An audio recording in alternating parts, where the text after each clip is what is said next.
Good evening on this lovely Friday night, and welcome to another book preview, book flip through video.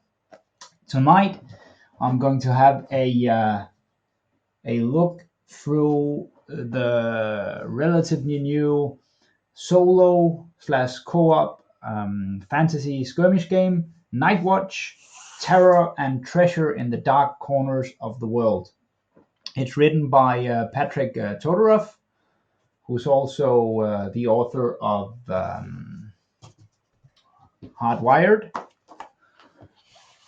and the expansion for Hardwired. It's a cyberpunk skirmish game using the same base rules as Nightwatch, also for solo gaming or cooperative gaming. So these are handy to have next to us. And then Patrick also wrote Sona Alpha. That's a skirmish game in the exclusion zone, so it's written with a Metro 2033 slash Stalker vibe going on. Big fan of this one. This is not particularly written for solo or cooperation gaming, but it's a nice book. So these are handy, and if there's any questions for some of the books specifically, just drop them in the chat. I'll make sure to look there, and we can flip back and forth between the books. So Nightwatch was written during the COVID lockdown, where all the world locked down pretty much, and Patrick is really active in the Facebook communities for his different games, and he wrote if there would be interest in a fantasy version of Hardwired, and there was. So he pretty quickly put this together.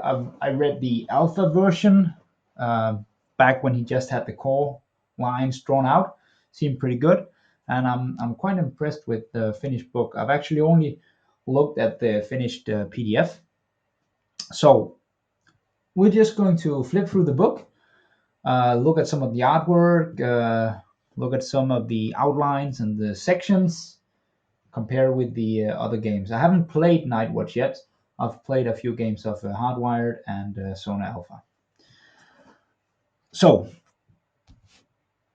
Nightwatch and Hardwired are self-published. Patrick has written the games, and they can be bought as PDFs through Wargames World or Amazon. And the print-on-demand version is also from Amazon, and that's the one I have here. So the cover here is pretty neat, but the resolution is unfortunately rather bad on this one, and I learned that was a mistake from Amazon. So a couple of books were sold, the first ones, before the resolution was fixed. So anybody buying the book now should get the high resolution front page. A solo and cooperative tabletop miniatures game. All right, let's go through it. So it's A4. I think that's the only size you can choose when doing this kind of stuff. I know Patrick likes the book in this size, and he likes nice big fonts in his games. Credits written by Patrick Todoroff. Contributors, that's probably from his gaming club. I know he does a lot of play testing in his club. Troll, about to eat some kind of mage, a guy with a bow. Pretty old school looking artwork right there, black and white. This table of contents is pretty similar to Hardwired, so lots of stuff going on. Dark foes, dark hunts, introduction, overview, necessities, blade and bow, root and ruin, action dice pool, 2 dice bonus, turn sequence, combat magic, spellcasting, grenados, and potions. A section about the characters, the enemies, the campaign section, an introductory campaign, conclusion, and then game resources. There's no index in the back of the book. I don't think so. Nope, that's just the resources ready for photocopying. I think they're also available as PDFs on his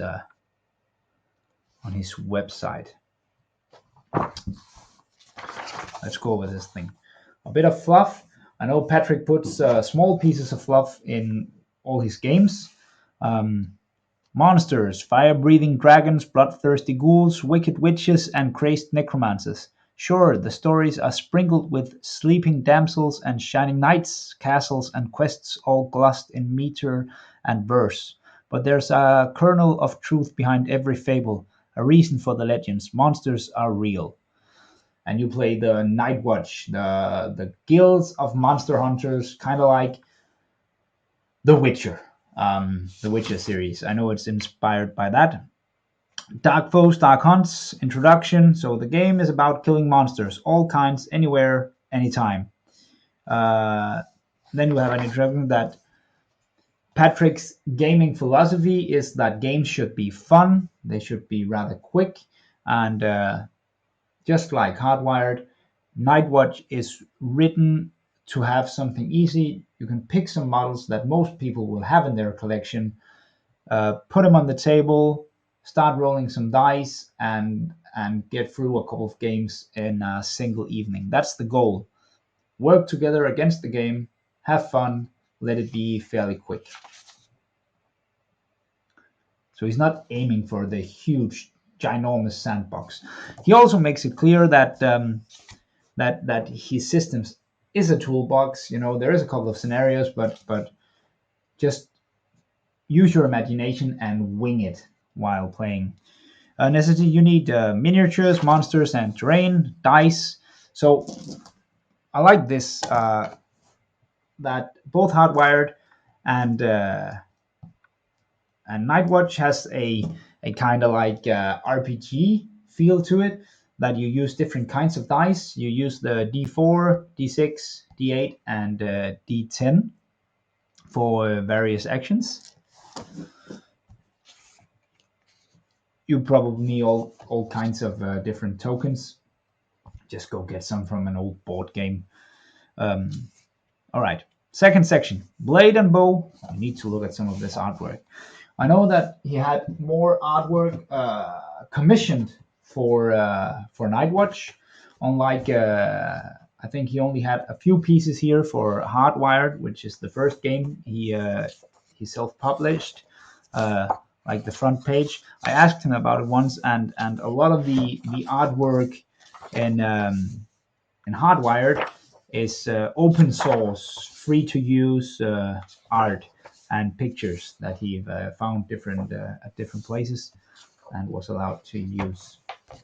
So, but it's all original artwork made for Nightwatch. Here we have a classic fantasy gang, so a couple of fighters, mage, ranger. Second section, blade and bow, root and ruin. Action dice pool, dice bonus, turn sequence, movement, and some more fluff. I think there's probably fluff in all the sections at the start, right? Children are missing in the village. Below at the decrepit mansion, there's been a series of grisly murders in the fog-shrouded streets of a capital city, so on, so on. Just find out whatever kind of setting you want going for you, yeah? So, exactly like Hardwired, the game uses a dice pool. So the good guys, they have 4 actions in a turn. They get 1 free move action. That's an automatic success. And then they have 3 actions left. And whenever you do an action, whether it be shooting, trying to hit somebody in melee, trying to cast a spell, use a potion, or make a move action, all actions require a 4 plus for a success. And then, depending on how important that roll is for you, you pick one of your actions. You have 1d6 action, and you still need a 4 plus for a success. You have a d8, and a D10. So with the D10, you're pretty a much higher rate of success depending on what kind of action. So in melee, you would be able to do 3 attacks using each die. There are 4 different kinds of characters you can choose from in this game, just like in Hardwired. So in this game, there is Blades, the Guild of Blades. There are the Warriors, the Guild of Trackers. There's the Rangers, Archers, the Mancers, the Spellcasters, and the Alchemists, who likes to dab in potions. And depending on whatever different action you choose, you might get a 2 die bonus. So if you're trying to attack in melee, uh, a blade character would get to roll 2 dice, hoping for a success. If you're trying to dodge and defend, protect yourself, both trackers and blades would roll 2 dice for their action, trying to get a success. So, and everybody can pretty much do everything. So you can stick a bow, a crossbow, a pistol on your fighter from the Guild of Blades, but he would only get 1 die per action trying to get the 4+ for the success. But a ranger will get 2 die. So you have to make your teams to be able to win this. Yeah. Turn sequence. Nightwatch is a I go, you go game. So the heroes get to move all their characters, and then it's the monsters. Turn end, go back. All the heroes get to activate their guys. Then it's the monsters. And there's no set way to go because it's a cooperative game, just like Hardwired. If you're playing solo, you choose which of your models you use. If you're playing with a friend, you decide the order in which you go with your minions depending on your strategy. So that's nice. At the end of each turn, there will be swarming more monsters into the game. Movement. A character can move 6 inches. They get to do it once for free, and if they want to move again, they need to roll some kind of success for it to work. Otherwise, the action is wasted. Terrain. This is like both Hardwired and Sona Alpha. It's the same mechanic that Patrick is using. So he has obstructions, which will make it harder for a shooting character to hit. There's light cover, which makes it further harder to hit and will give a better defense for the character, and hard cover. And cover in these games are very good. Like heavy cover, -2 to your attack roll, so it's very hard to hit. You get -2 to the thing you roll, still needing a 4 to hit something, and the enemy gets +2 to their defense. So not only is it a lot harder to hit the enemy, it'll be much easier for them to defend. Cover is very good in these games. So hog your cover. That's important in Hardwire at least. And yeah, that would be interesting to see really. Because in Hardwired, all the enemies will shoot guns at you. It's a cyberpunk game. They're evil security guys, so they'll hog cover and try to shoot you. In this game, I think most of the monsters are melee weapon wielding guys, so they'll probably try and just rush you and bash you in the head. We'll see. Combat. You use however many actions you like, and for each action where you roll a success, the guy you hit has to roll a 4+ for defense, and all the heroes use the d6 for defending themselves, so they have a 50% chance of being hit. Let's see here. I really like these pieces. They remind me of old like 80s RPG books. There was an old Danish system Draua Demona, Dragons and Demons. Had kind of like this, all the very old sword and sorcery books. You're the hero.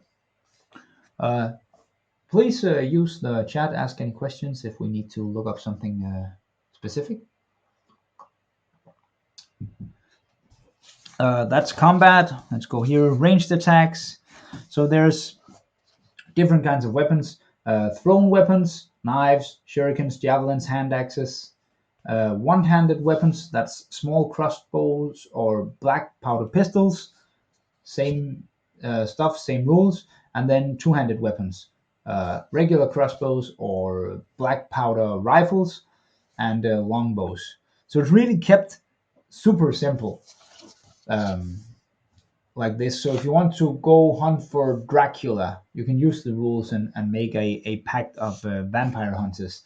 Just put some black powder weapons on them. I'm running true fantasy, so bows and crossbows for me. But it's nice that it's kept simple, really. Bum bum bum. Let's see here. Oh, this is new. So vigilance action. There's an Overwatch kind of action in this system. So like a bowman can choose to sacrifice two of his action pool for an Overwatch action to use later in the game. So he can say, "I'm saving these two dice for an action later." Like in the enemy turn, if there's a monster moving close, they roll both at the same time, trying to get a success. So use two actions to get one action later on. It's a nice possibility. I'm not sure why you would ever do that in a game with an AI enemy like this. It seems better to just hurl two arrows at the enemies, depending on how many monsters there are on the board. But of course, there could be tactical situations where it makes sense. Wounds and action dice. So all the characters have 4 wounds. See, there's the camera. When they're unwounded, they have all their action dice.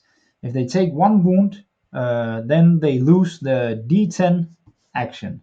So not only is there an action less, but it's their best action is gone. 2 wounds, they lose the D8 as well. 3 wounds, they only have the free move action, and by the 4th wound, they're dead. So they can take some beating, but they get very bad, and you can feel that. I mean, it makes a huge difference fighting a monster if you have a D10 or only a D8 to choose from. Magic and spellcasting, same as shooting. Declare, try to get a 4+. The shadow rule is a stable in Patrick's games, and I really like the rule. Not that I can't recall being a situation where somebody have played like it's not there, but it's a good rule to have. And the shadow rule is, if you're trying to lob a grenade over a wall like this, and you're standing here, so you measure the distance to the target, and you can't drop a grenade closer to the wall. You have to be the same distance. So you can drop a grenade at some guy here, so you have to measure, because the grenade will fall like this, and you can't make it fall directly down. It's a simple rule, and it's good for grenades and grenade launchers and that. So that's known. Small piece of fluff pieces. Let's see if we can see this artwork here. So old school barbarian. Not there. That must be some kind of roguelike character. Spellcaster up there. Archer. Hooded guys. So yeah, these are cultists or something. Can you dunk it if you jump? I don't think there's a jump action. There probably is a jump action. That would be something like you can jump as but no, I don't. There's not a rule like if you can make a jump action and just lob it over the wall. There's no such thing, because it's 2 different actions. But play it. If you drop they have grenades in this game. That's like and it's very Witcher inspired. They have clay bombs. Just wing it. Use 2 actions. Get 2 success. If you get 1 success, make the jump, and another success, lob the grenade. That would be totally in their in the heart, in the mind of the game to do something like that. Yeah, it would. All right. In Tenebris Venari, in darkness we hunt. The Nightwatch. Um, Patrick, the author, really likes WYSIWYG. You know, what you see is what you get. Important details matter. He really wants you to, when you make a model, it must have the right kind of gear and the right kind of weapons. You should be able to see it. I always play my games like this. I always try to model my miniatures to fit the gear they have. I've have some of my characters for different skirmish games that I've made in various versions because they've gotten better gear.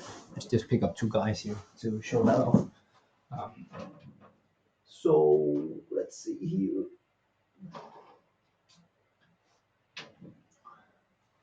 Yeah, so here's Carla from my last day's gang. This is how she started up: a nurse armed with just a pistol and her medic bag. And after a few games, you know, badass veteran armed with a shotgun, uh, made sure to give her the same bag, and she has the same color of boots on.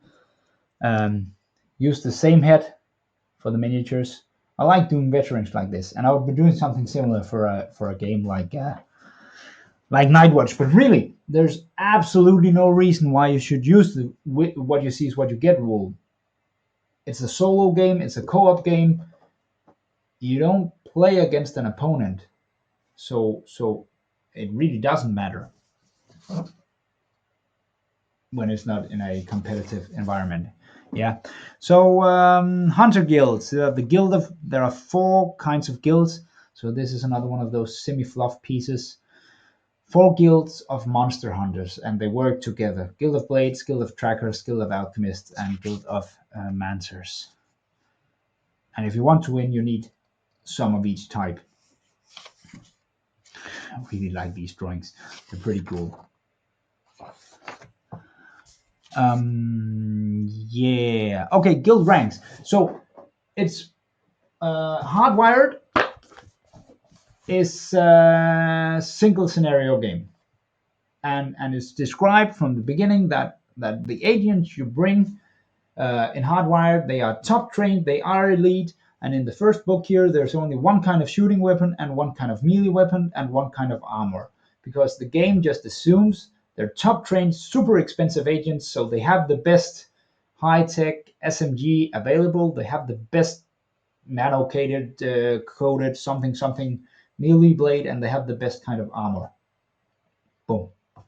Then the expansion does include some different weapons options like heavy weapons and flamers or shotguns. But this game's assume an agent will not get better. They are already top trained. There's no experience. There's no progression. There is a campaign in the expansion pack, and the only thing changing is that you get after a couple of games, you get a single reroll per model. Nightwatch, and I really like this, has progression. So your when you start a campaign, you'll try to play through 7 missions for a hunt, and all your characters start as initiates. Then they'll get adepts, journeymans, and masters. They need to win 2 games. They need to successfully win 2 missions to gain a new rank. So after game 1 and 2, they will move from initiative rank to adepts, and they will get more skills as they go. So in the first 2 missions, say a Guild of Blades guy here, he would have the ability to make a berserk charge, and he can use this ability once per mission.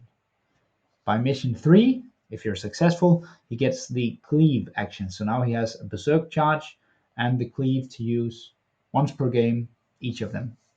And at the last, when they are at the last mission against the top tier enemy, they'll have 3 abilities to use, and they will be a master, so they get to bring a an extra character. So you'll get more guys on the board by the last mission. But that's one of the things I mentioned when I read the beta rules. Like, it can get hard because you need 2 successful wins to gain a level. And like in Baldur's Gate, uh, your wizard has a limited number of spells in their spell tome, and they can be used. Or hero quest, once the spell is used, you don't have it anymore.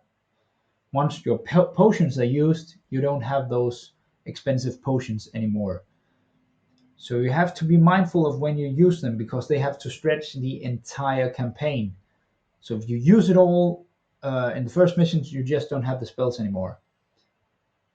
And that also means that if you're about to lose a scenario and you will try to win it, change the turn of the tide, and you still lose, you've spent a lot of your spells, you've spent a lot of your potions, you won't get those again, and you still need 7 successful missions to meet the last enemy.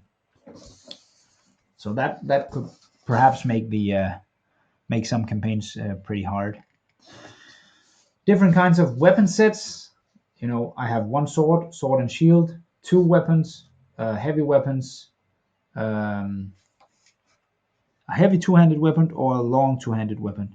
All right, and each weapon will give you another skill to use in combat, and that can be used once per round. We're not going to read over this. Different kind of armor. This is new from Hardwired. So what is it here? Armor. Suicide by monster is another term for hunting without protection. Light armor. You can move faster but got less defense. I don't know why you would ever pick this when you only have 4 heroes on the board. Chainmail. You get your standard. I mean, you only have a d6 for defense. You need a 4 plus for a success to not get wounded. So why would you ever wear light armor? Then you're only defending yourself on a 5 or 6. That seems dumb. Heavy armor, you can't move as far, but you get 2d6, so double the chance of defending yourself. I think the melee guy should always have heavy armor and shields. Then there is belt slots, so that's pretty cool. It's kind of got the whole game got an action RPG feel. Like there's a Diablo feel to this. You have belt slots where so this guy, he might be a warrior, melee warrior, but he has the same amount of spells, and he's still a highly trained monster hunter, so he can still read a scroll or throw a grenade, but he just doesn't get the bonus for it. Whereas the Mancer would get a bonus for using a scroll, and an alchemist would get a bonus for using a potion. But they can all use them because they are trained that way. So there's a couple of common potions that they can all have: healing potion, swiftness potion, Dutch courage, and there's some grenades. They can all have smoke grenades and explosive grenades, and they can all choose those as part of their starting equipment. And then the Mances, Mage, and the Alchemist, they get to choose better spells, better scrolls, and better potions or grenades. There's a nice list of spells in the game, and you get what's this called? A baker's dozen. So the spell book can have 13 spells for the entire mission, which is probably 7 games. So that's 1 or 2 spells per game you can throw out here, and you can pick and choose the number of spells from all these available. So of course you want some damage spells, but it's also very good to have a resurrect dead spell, 1 or 2 at least in your grimoire. Hopefully you won't have to use them, but it would suck to lose a high level character and not being able to bring them to life. I'm looking forward to trying and fitting around this with this. I need to make like a small grimoire or some kind of token to print out whatever spells I have, so I can discard them after use. Um, nice little summary of how to make a character. Another fluff piece. We're not going to read those. So pretty much all the artwork is about heroes fighting monsters. Creatures of darkness, monster classifications, and what you're fighting. So there are four kinds of monsters in the game, or levels. There's vermin, they are easy, horde, terror, and atrocity. And just like in Hardwired, um, as the game progresses, so in round one, there's no one monsters on the board before the end, and then it's only vermin class monsters getting on the board. And I think, yeah, vermin class, they'll roll a d6 dice. So the first monsters you'll encounter, they will only have a d6 for defense and attack. By the third turn, the horde enemies will start to come in, and they roll a d8 when attacking. They have two actions instead of one, but they also roll a d8 in defense. So already by turn 3, the monsters entering the board will be better at defending themselves than your own heroes. And by turn 5 and 6, it's the terror level monsters, and they have 3 actions. So they have as many actions as your own heroes, and they roll a d10 for all of their actions. So they are tougher than the heroes.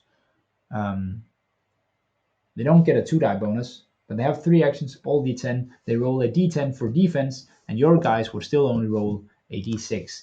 So the last monsters are very tough. But I've learned from playing Hardwired that it's part of the mechanic to balance out that the AI is fairly stupid. You know, you can play around the AI because the monsters move by certain parameters.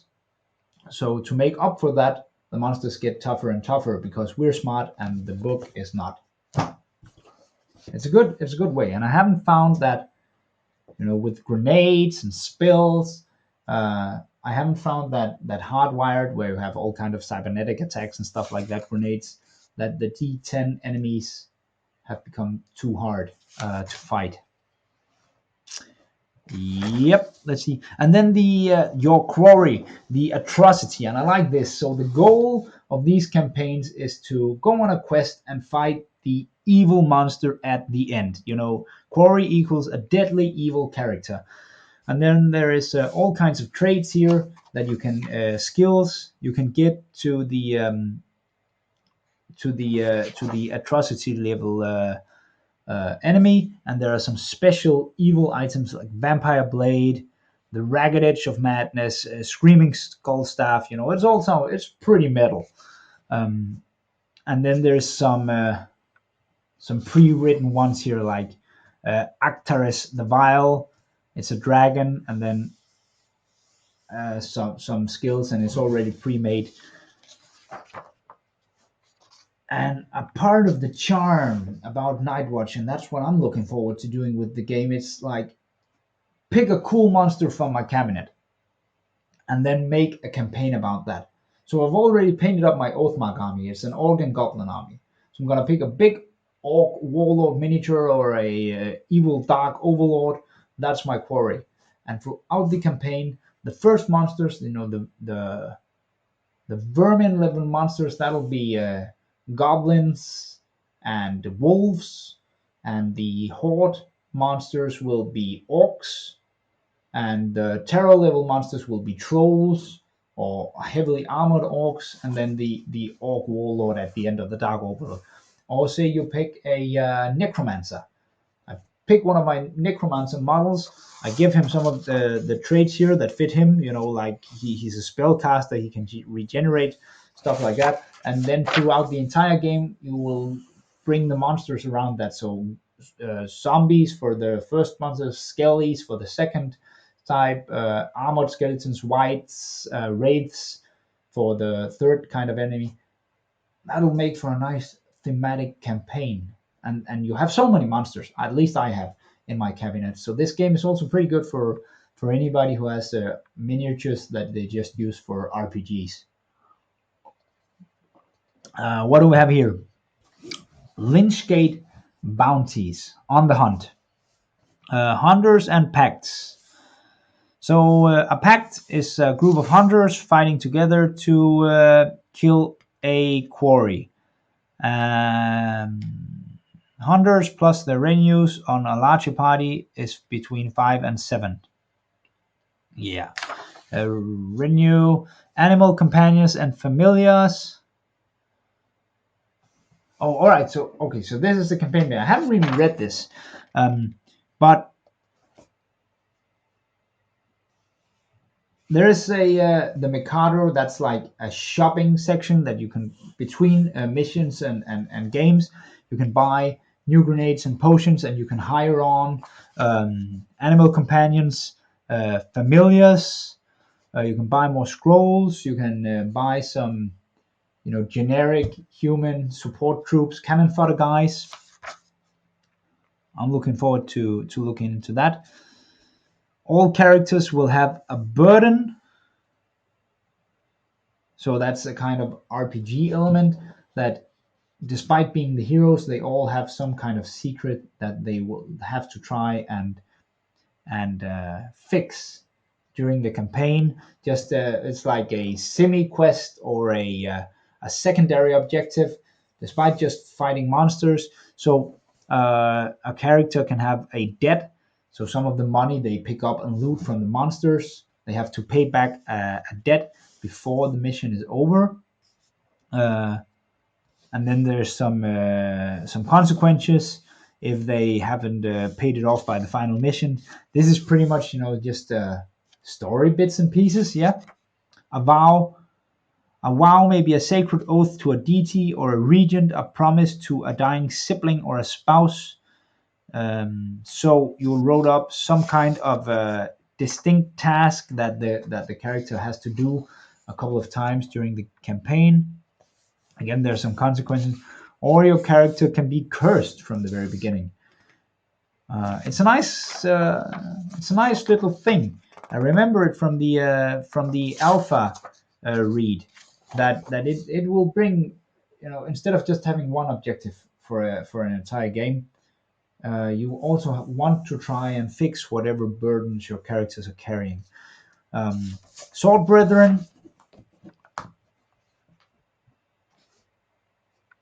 Yeah. So Sword Brethren was that you typically bring four hunters together on a mission, and they're from different guilds, but they know each other. They're all monster hunters, and they form bonds. So you will pair up your characters, and then they have like a sworn brother in arms that they are super close to, and they can help each other trying to fulfill and lift the burden they are carrying. And in case one of them dies, the other character can take over and try to solve that mission for him. It's mostly a story element, but it adds something extra bit over than just the hack and slash. A long hunt, missions and waves of darkness. So a mission is 7 games long, and then you deploy your troops. And at the end of each round, monsters will be spawning, and for that you will often use a D4. And in the first turn, let's see here. So in the first turn, they will get some. They'll get some of the low level monsters, and they'll probably only get like. One at the beginning of each darkness phase, roll a d4 2 times to determine the numbered portals that will bring minions into the areas. So one of 4 portals or spawn areas will bring the monsters forward. So you don't know if you have to guard. You have to think about where you put your troops. That's the same for Hardwire, and it works really well because it can mess up your plan if for 2 turns in a row a lot of bad guys rush in from the same point close to. On the other hand, they can save you if they spawn at some random part of the board. And then they'll get more and more monsters as the game progresses. Let's see here. Yeah, here. Turn 1. Depending on your rank. So in the first couple of missions, there will be 2 of the easy monsters per portal. Turn 2 of the game, 2 of the easy monsters per portal. Turn 3, and then so for the first couple of games, you will only be fighting the easy monsters and the D8 monsters. When you get to game 3 and you're an adept, you will still fight, vermin and horde and this is from each portal. So by the first turn, when your guys have ranked up, after the first turn, there will be 10 guys on the board, that can't make sense. That's probably 3 vermin from one portal and 2 horde from another portal. That must be how to read it. And by the last turn, there are like 3 hordes, so 3 monsters using a D8 from one portal and 2 monsters using a D10 from the last portal. So that will get a lot of monsters on the board. And considering you only have 4 dudes, you have 4 characters, you need to take out a lot of monsters each turn to not get swamped.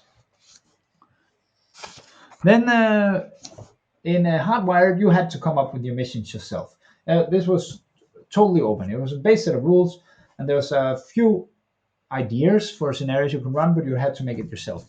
In Nightwatch here, there's a lot of different missions to roll, and that's really nice. Pick one or roll a d10. So you roll a d10 dice, and Pac-Menders enter a deployment zone and move either to defend or destroy a terrain piece in the center of the mission area.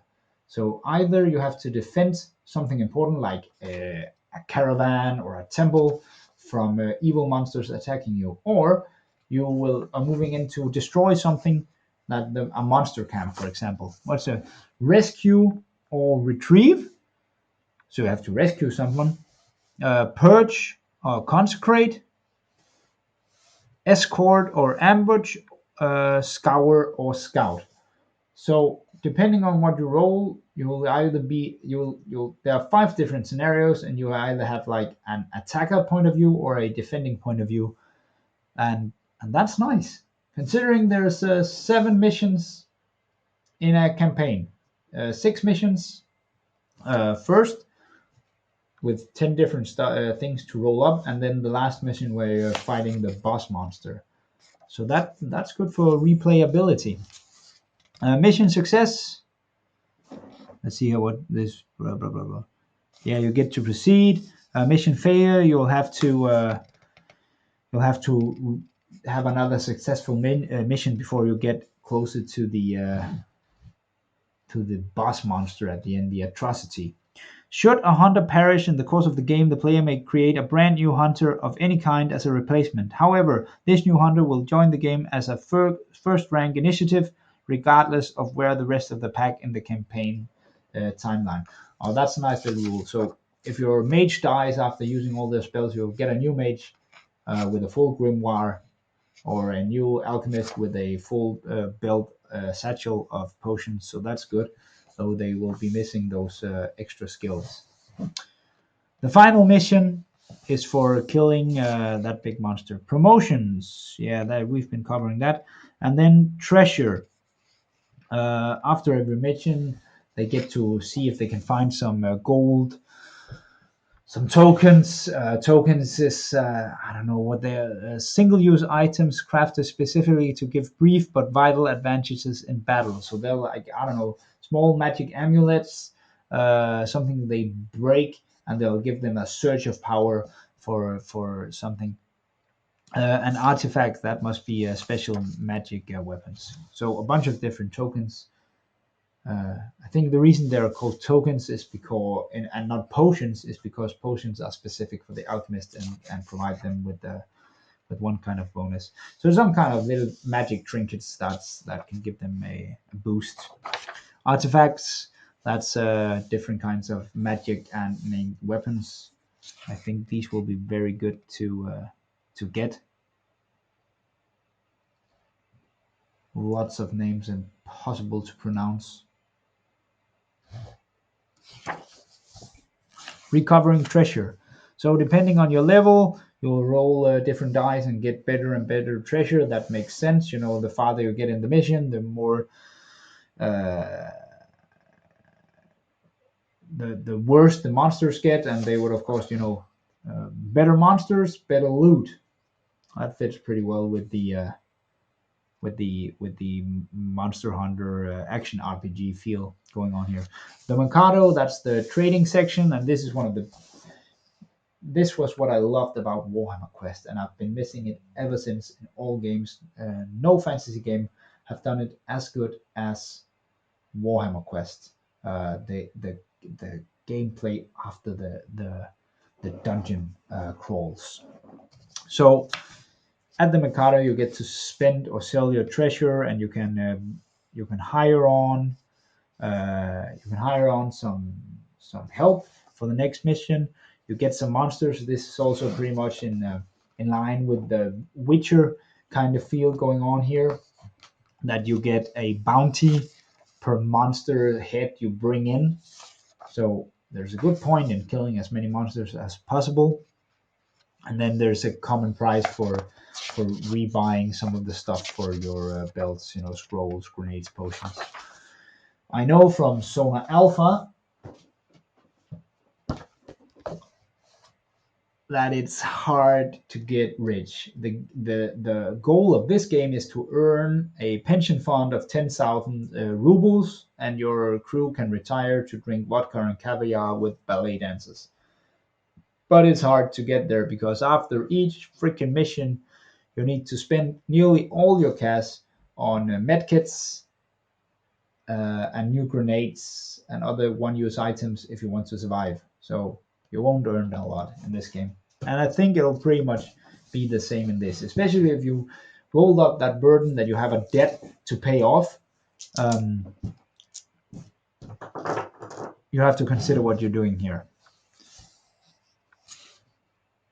Familiars and animal companions. I need to make something up there. Passing the torch. All right, so that's kind of like the end of the game. When you kill the atrocity monster, your hunters have become masters. You're not meant to play another campaign with a master. They're passing on the torch. They've learned something. They will retire to school, to the guild, train up new monster hunters, and so the game is written to start over. You play a maximum of 7 games, 7 successful wins. You kill the atrocity. You make up some new hunters and start over again. That might not be for everybody, but I think 7 missions with the same theme is good. The mark of the mark of Malicus Crane. So this is an introductory hunt. 7 scenarios with a theme, some cards, named characters. I'm looking forward to playing this, and that's the end of the book. Really, you're hunting a necromancer and his minions. I've already built some characters for this, so I'll just show those off. It's a nice little book, 80 some pages.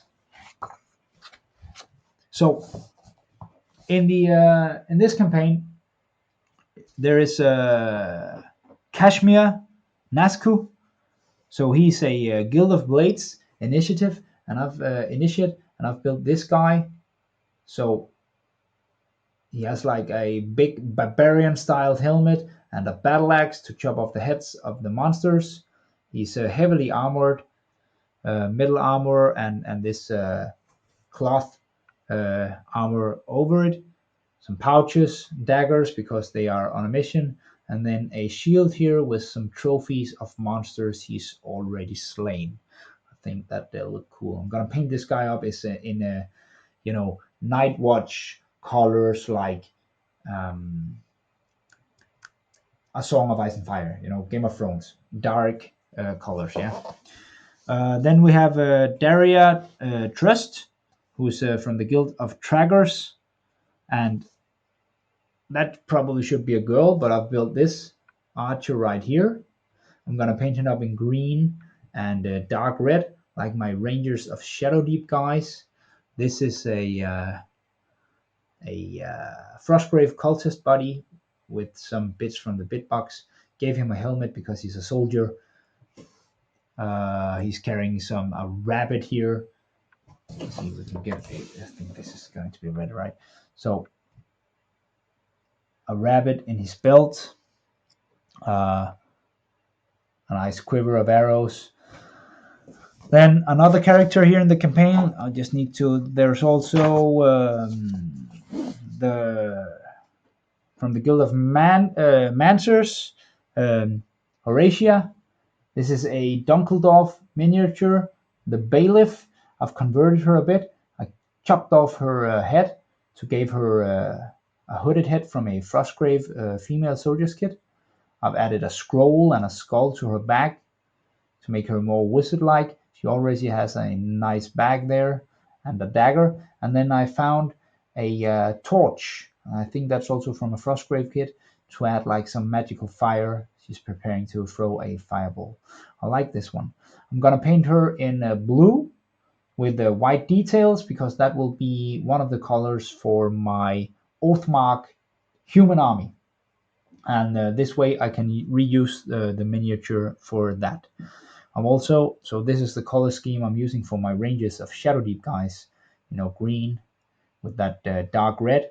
So this archer will be painted in the same colors there because I'm slowly getting closer to actually having a regiment ready for Oathmark. And then the last one is Kerpiel. He's an alchemist, and since I was wondering if I should have given him a staff, but they are monster hunters, and they are all. It says here they're trained monster hunters. They can use different weapons. So I gave him a sword and a dagger, and then I stuck him up of all manner of different potion bits that I found in my bit box. He's got a couple of flasks there, some grenades, another flask over there, and some pouches. So I'm happy with this dude.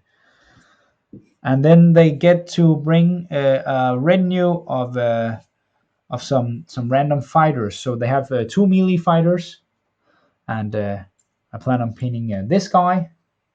It's an Osmark soldier converted with another spear and helmet. He's kind of slumped over, so classic lazy, half sleepy city guard type. I'm gonna paint him in white and blue as well.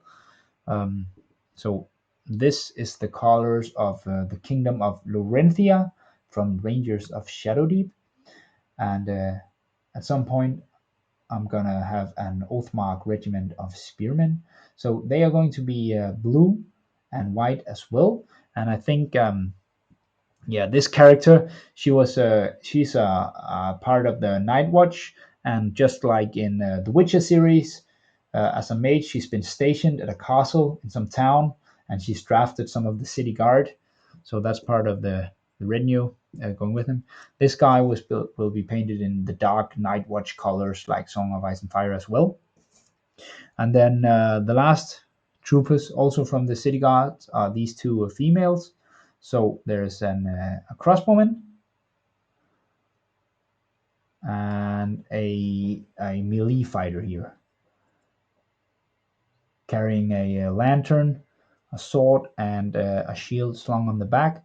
I've made sure to add a sheath for her sword, and it was pretty freaking hard in the bit box for this because the Frostgrave female soldiers are a great kit, but their swords are pretty small. I mean, these models are a lot smaller than many of the others, and it was hard to find a sheathed sword in the bit box that looked right. Gonna paint these two up in blue and white as well as part of the city guard from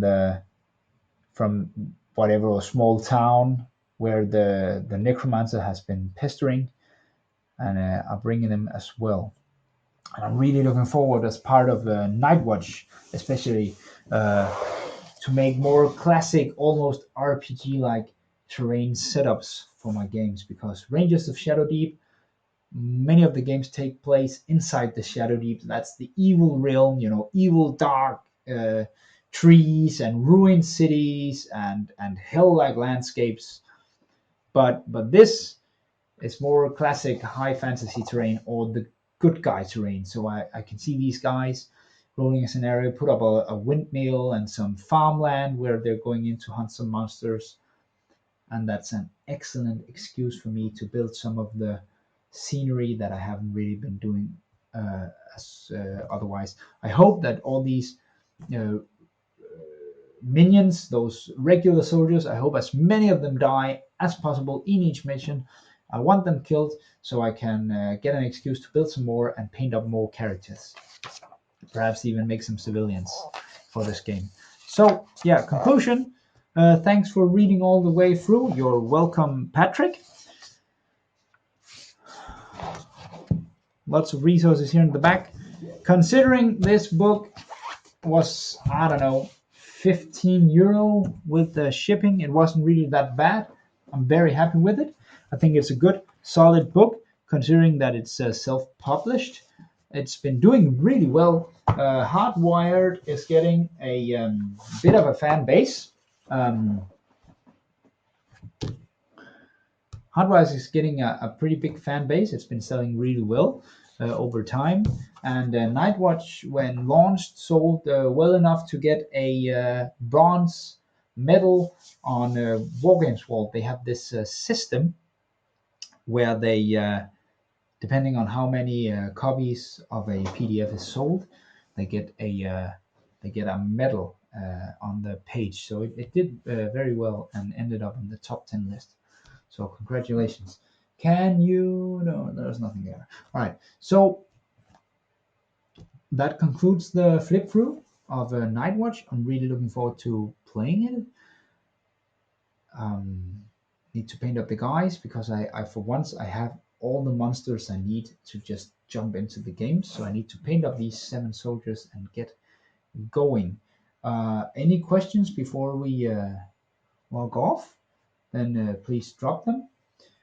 Otherwise, if you want to discuss Nightwatch, Hardwired, or Sona Alpha, please jump into the Discord server. I'll drop a link in the chat. There's starting to be a nice following of these, especially Hardwired and Nightwatch over on the Discord. So jump in there if you want to discuss these games. Thanks for watching.